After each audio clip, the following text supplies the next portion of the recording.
ಮಾಡ್ತಾ ಹೋಗ್ತಾರೆ. ತಮಿಳುನಾಡಲ್ಲಿ ಅಕ್ಕಿ ಬೆಂದ ಪಾತ್ರೆ ಮೇಲಿಂದ ಮುಕ್ಕಿದ ಒಂದು ಆಹಾರವನ್ನ ಪೊಂಗಲ್ ಅಂತ ಹೇಳಿ ಕರೀತಾರೆ. ಆ ಉಕ್ಕಿ ಬರುವಂತಹ ಪೊಂಗಲಿಗೆ ಖುಷಿಯ ಸಂಭ್ರಮವನ್ನ ಸೂಚಿಸ್ತಾರೆ. ಅದನ್ನ ಅಲ್ಲಿ ತಮಿಳುನಾಡಲ್ಲಿ ಆಚರಣೆ ಮಾಡ್ತಾರೆ. ಹಾಗೆ ಆಂಧ್ರ ಪ್ರದೇಶ ಮತ್ತು ತೆಲಂಗಾಣದಲ್ಲಿ ಹಳೆಯ ವಸ್ತುಗಳನ್ನ ಸುಟ್ಟು ಆ ಹಬ್ಬವನ್ನ ಆಚರಣೆ ಮಾಡ್ತಾರೆ. ಅಂದ್ರೆ ಹಳೆಯ ವಸ್ತುಗಳೆಲ್ಲ ಸುಟ್ಟು ಅಂದ್ರೆ ಹಳೆಯ ನಕಾರಾತ್ಮಕ ಭಾವನೆಗಳೆಲ್ಲ ಹೋಗಿ ಹೊಸ ವಿಚಾರಗಳು ಎಲ್ಲರಲ್ಲೂ ಮೂಡಲಿ ಅಂತ ಆಚರಣೆಯನ್ನ ಮಾಡ್ತಾರೆ. ಮಹಾರಾಷ್ಟ್ರದಲ್ಲಿ ಎಳ್ಳು ಬೆಲ್ಲವನ್ನ ಕೊಟ್ಟು ಸಿಹಿ ತಿಂದು ಒಳ್ಳೆಯ ಮಾತನಾಡಿರಲಿ ಅಂತ ಹೇಳಿ ಈ ಒಂದು ಸಂಭ್ರಮವನ್ನ ಆಚರಣೆ ಮಾಡ್ತಾರೆ. ಗುಜರಾತ್ ಮತ್ತು ರಾಜಸ್ಥಾನದಲ್ಲಿ ಆಕಾಶದ ತುಂಬ ಗಾಳಿಪಟವನ್ನ ಹಾರಿಸುತ್ತಾ ಎಲ್ಲರ ಖುಷಿಯನ್ನ ಆ ಒಂದು ಕಾರ್ಯಕ್ರಮದಲ್ಲಿ ಸಂಭ್ರಮಿಸ್ತಾರೆ. ಪಂಜಾಬ್ನಲ್ಲಿ ಬೆಂಕಿಯ ಮೂಲಕ ನೃತ್ಯವನ್ನ ಮಾಡ್ತಾರೆ. ಮತ್ತೆ ಬೆಂಕಿಯನ್ನ ಹಚ್ಚಿ ಸುತ್ತ ಜನರು ರೈತರು ಎಲ್ಲ ಏನ್ ಮಾಡ್ತಾರೆ ಆ ಕಾರ್ಯಕ್ರಮದ ನೃತ್ಯವನ್ನ ಮಾಡ್ತಾ ಸಂಭ್ರಮಿಸ್ತಾರೆ. ಹಾಗಿದ್ರೆ ನಮ್ಮ ಕರ್ನಾಟಕದಲ್ಲೂ ಸಹಿತ ಎಳ್ಳು ಬೆಲ್ಲ ಕಪ್ಪುವನ್ನ ಹಂಚಿ ಎಲ್ಲರೂ ಸಿಹಿಯನ್ನ ಮಾತಾಡೋಣ ಅಂತ ಹೇಳಿ ನಾವೆಲ್ಲ ಆಚರಣೆ ಮಾಡ್ತೇವೆ. ನಿಮ್ಮ ಮನೆ ಮನೆಗಳಲ್ಲೂ ಆಚರಿಸುವ ಸಂಕ್ರಾಂತಿ ಹಬ್ಬವನ್ನ ಇಂದು ನಮ್ಮ ಶಾಲೆಯಲ್ಲಿ ಆಚರಣೆಯನ್ನ ಮಾಡ್ತಾ ಇದ್ದಾರೆ. ವೇದಿಕೆ ಮೇಲೆ ಈಗಾಗಲೇ ನಮ್ಮ ಶಾಲೆಯ ವಿದ್ಯಾರ್ಥಿಗಳು ರೈತರ ಒಂದು ಪಾತ್ರವನ್ನ ಧರಿಸಿ ಈ ಕಾರ್ಯಕ್ರಮಕ್ಕೆ ಮೆರುಗನ್ನ ತಂದಿದ್ದಾರೆ. ಅವರಿಗೆ ಹಾಗೆ ಈ ಕಾರ್ಯಕ್ರಮಕ್ಕೆ ಕುಳಿತಿರುವ ಎಲ್ಲ ವಿದ್ಯಾರ್ಥಿಗಳಿಗೆ, ಶಿಕ್ಷಕ ವೃಂದದವರಿಗೆ, ಪೋಷಕರಿಗೆ ಹೃದಯಪೂರ್ವಕ ಸ್ವಾಗತವನ್ನ ಬಯಸ್ತಾ ಈ ಕಾರ್ಯಕ್ರಮದ ಮತ್ತಷ್ಟು ಪರಿಚಯವನ್ನ ಈಗ ಕುಮಾರಿ ಕೊಂಡಮ್ಮನವರು ಮಾಡಿಕೊಳ್ಳುತ್ತಾರೆ. ಎಳ್ಳು ಕಡಿಮೆಯಾಗಿ ನಲಿವೆಂಬ ಬೆಲ್ಲ ಹೆಚ್ಚಾಗಲಿ, ದುಃಖವೆಲ್ಲ ಮಾಯವಾಗಿ ಸುಖ ಸಂತೋಷದ ಸಿಹಿ ಬೆಲ್ಲ ನಿಮ್ಮದಾಗಲಿ ಎಂದು ಹಾರೈಸುತ್ತಾ ನಿಮ್ಮೆಲ್ಲರಿಗೂ ಮತ್ತೊಮ್ಮೆ ಸಂಕ್ರಾಂತಿ ಹಬ್ಬದ ಶುಭಾಶಯಗಳು. ಸಂಕ್ರಾಂತಿ ಎಂದಾಕ್ಷಣ ನಮಗೆ ನೆನಪಾಗುವುದು ಎಳ್ಳು ಬೆಲ್ಲ. ಎಳ್ಳು ಬೆಲ್ಲ ಯಾಕೆ ಹಚ್ಚುತ್ತಾರೆ ಅಂದ್ರೆ ನೋಡಿ, ಹಿಂದೆ ಎಲ್ಲ ಮೊದಲೇ ವರ್ಷ ಪೂರ್ತಿ ಜಗಳ ಆಡಿದಂತಹ ಎಲ್ಲ ಜನರನ್ನ ಒಟ್ಟು ಸೇರಿಸಿ ಹಿಂದೆ ಪಟೇಲರು ಏನ್ ಮಾಡ್ತಿದ್ರಂದ್ರೆ, ನೀವೆಲ್ಲರೂ ಕೂಡ ಜಗಳ ಆಡದೇನೆ ಇನ್ನು ಒಂದಾಗಿ ಸುಖವಾಗಿ ಸಂತೋಷವಾಗಿರ್ಬೇಕು ಅಂತ ಹೇಳಿ ಅವ್ರ ಕೈಯಲ್ಲಿ ಎಳ್ಳು ಬೆಲ್ಲವನ್ನು ಕೊಟ್ಟು ತಿಂದು ಒಳ್ಳೆಯ ಮಾತನಾಡಿ ಅಂತ ಹೇಳಿ ಅವರನ್ನ ರಾಜಿ ಮಾಡಿಸ್ತಾರೆ. ಹಾಗೆ ಸಂಕ್ರಾಂತಿ ಅಂದ ತಕ್ಷಣ ನಮಗೆ ರೈತರು ನೆನಪಾಗ್ತಾರೆ. ಅಂದ್ರೆ ರೈತರಿಗೆ ಇದು ಸುಗ್ಗಿಯ ಹಬ್ಬವಾಗಿದೆ. ವರ್ಷ ಪೂರ್ತಿ ಬೆಳೆದಂತಹ ರೈತರಿಗೆ ಈ ಒಂದು ತಿಂಗಳಿನಲ್ಲಿ ಅಂದ್ರೆ ಸಂಕ್ರಾಂತಿಯ ಸಮಯದಲ್ಲಿ ಆ ಬೆಳೆ ಕೈಗೆ ಬಂದಿರುತ್ತೆ. ಒಳ್ಳೆಯ ಮಾರಾಟ ಮಾಡಿ ಲಾಭವನ್ನು ಗಳಿಸುತ್ತಾರೆ.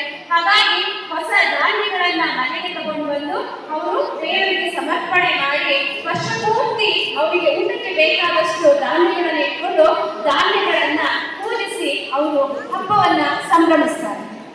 ಹಾಗೆ ಈ ಸಂಕ್ರಾಂತಿ ಹಬ್ಬದ ವಿಶೇಷತೆಗಳಿಗೆ ಬಂದಾಗ ಈ ಹಬ್ಬದಲ್ಲಿ ನಮಗೆ ಪುರಾಣ ಕಾಣಿಸುತ್ತೆ, ಜೊತೆಗೆ ವಿಜ್ಞಾನ ಇಣುಕು ಹಾಕುತ್ತೆ, ಹಾಗೆ ವೈಜ್ಞಾನಿಕತೆಯನ್ನು ಕೂಡ ನಾವು ನೋಡ್ಬೋದು. ಈಗಾಗಲೇ 7th, 8th, 9th, 10th ಓದಿರುವಂತಹ ಮಕ್ಕಳಿಗೆ ಈ ಹಬ್ಬದ ವಿಶೇಷತೆ ಗೊತ್ತಿರ್ಬೋದು. ಯಾಕೆಂದ್ರೆ 7ನೇ ತರಗತಿಯಲ್ಲಿ ಸಂಕ್ರಾಂತಿಯಂದು ಸುಖ ದುಃಖ ಎಂಬಂತಹ ಪಾಠ ಇದೆ. ಅದರಲ್ಲಿ ಈ ಹಬ್ಬದ ಎಲ್ಲ ವಿಶೇಷತೆಗಳು ಕೂಡ ನಿಮಗೆ ಈಗಾಗಲೇ ತಿಳಿದಿದೆ. ಆದ್ರೂ ಕೂಡ ನಾನು ಮತ್ತೊಂದ್ಸಲ ಹೇಳ್ತೀನಿ ನೋಡಿ, ಪುರಾಣದ ವಿಚಾರ ಬದಲಾಯಿಸಿದಾಗ ದಕ್ಷಿಣಾಯನದಿಂದ ಉತ್ತರಾಯಣಕ್ಕೆ ಬರುವಂತಹ ಸಂದರ್ಭದಲ್ಲಿ ಹಗಲು ಇವತ್ತಿನ ಅಂದ್ರೆ ಇವತ್ತು ಅಥವಾ ನಾಳೆಯಿಂದ ಅಂದ್ರೆ ಈಗಾಗಲೇ 3 ಗಂಟೆಯಿಂದಲೇ ಸೂರ್ಯ ಧನುರ್ ರಾಶಿಯಿಂದ ಮಕರ ರಾಶಿಗೆ ಪ್ರವೇಶಿಸಿದ್ದಾನೆ. ಹಾಗಾಗಿ ಉತ್ತರಾಯಣದ ಪುಣ್ಯಕಾಲ ಈಗಾಗಲೇ ಪ್ರಾರಂಭವಾಗಿದೆ. ಈಗ ಆತ್ಮವನ್ನು ತ್ಯಾಗ ಮಾಡಬೇಕು ಅಂತ ಹೇಳಿ ಈ ಒಂದು ಸಮಯಕ್ಕಾಗಿ ಕಾದಿದ್ದು ದೇಹ ತ್ಯಾಗ ಮಾಡಿದ್ರಂತೆ. ಇಷ್ಟೆಲ್ಲ ಮಹತ್ವವನ್ನು ಹೊಂದಿರುವಂತಹ ಈ ಸಂಕ್ರಾಂತಿ ಹಬ್ಬವನ್ನು ನಾವೆಲ್ಲರೂ ಕೂಡ ಖುಷಿಯಾಗಿ ಆಚರಿಸೋಣ.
ನಿಧಾನವಾಗಿ ಹೋಗಿ ಅಂತ ಹೇಳಿ. ಬೆಳಗ್ಗೆ ಬರುವಾಗ ನಿಧಾನವಾಗಿ ಬರುವ ನಿಮ್ಮ ಹೆಜ್ಜೆ ಎಳ್ಳು ತಿಂದ ಹಾಗೆ ಸಂಜೆ ಖುಷಿಯಿಂದ ಮನೆಗೆ ಹೋಗ್ತೀರಲ್ಲ, ಅದೇ ಬೆಲ್ಲದ ಅನುಭವ. ನಿಮ್ಮ ಬದುಕಿನಲ್ಲಿ ಎಳ್ಳು ಬೆಲ್ಲವನ್ನ ಸಮವಾಗಿ ಹಂಚಿ ಅವುಗಳನ್ನ ಸವಿಯುತ್ತಾ ನಿಮ್ಮ ಜೀವನವನ್ನ ಸುಖಕರವಾಗಿ ಇಟ್ಕೊಳ್ಳಿ.